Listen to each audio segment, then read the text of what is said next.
the character I found most fascinating, and I want William to tell us a bit about her, is this Chinese Empress Wu Zetian, who almost sounds like an Indian agent of sorts. You've got at the imperial crown in China a woman who in every way, from astronomy to religion to spirituality, is deeply influenced by India, which I don't know whether people sitting here know, but is actually very fascinating. Yeah, so this is her. This is Wu Zetian. She's this young woman. She enters the harem of the great Taizong, the great Tang emperor. Here is Taizong on the left. At some point, as the old man is dying, she manages to form a relationship with his son on the right, Gaizong. She looks a bit of an old boot in this picture, but you can see, if you look at the Chinese soap opera around it, so you can see what's going on. She was a mega hottie. And this woman uses her allure to make Buddhism the state religion. She becomes the only reigning emperor who is a woman in 3,000 years of Chinese history.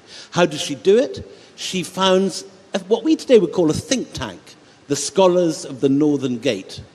And when Gaizong, her husband, dies, she seizes power with the help of this think tank. And she imposes an Indian religion, Buddhism, on China. It becomes the premier religion of the court. And she uses Nalanda-trained monks, some of them ethnic Indians with names like Gautama Siddhartha, others ethnic Chinese, who have studied in India. And for one reign, it's only a brief period, it's one reign, but for 50 years, she introduces Indian ideas into the heart of Chinese court and society. And that's the high watermark, if you like. But it is the moment when India has, in all of history, when India has most influence on China.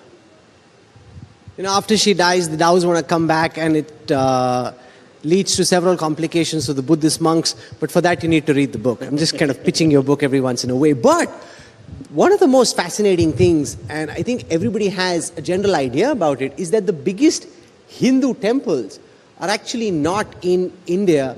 They're in Cambodia, Laos, Bali, Java, that whole Southeast Asia, so deeply connected with India, not through the barrel of the gun, not through the power of the military or the Correct. navy, but through the power of Indian intellectual ideas. So tell us about that, India's export to Southeast Asia of intellectual ideas. So this is happening exactly the same time that Wu Zetian is converting China to Buddhism.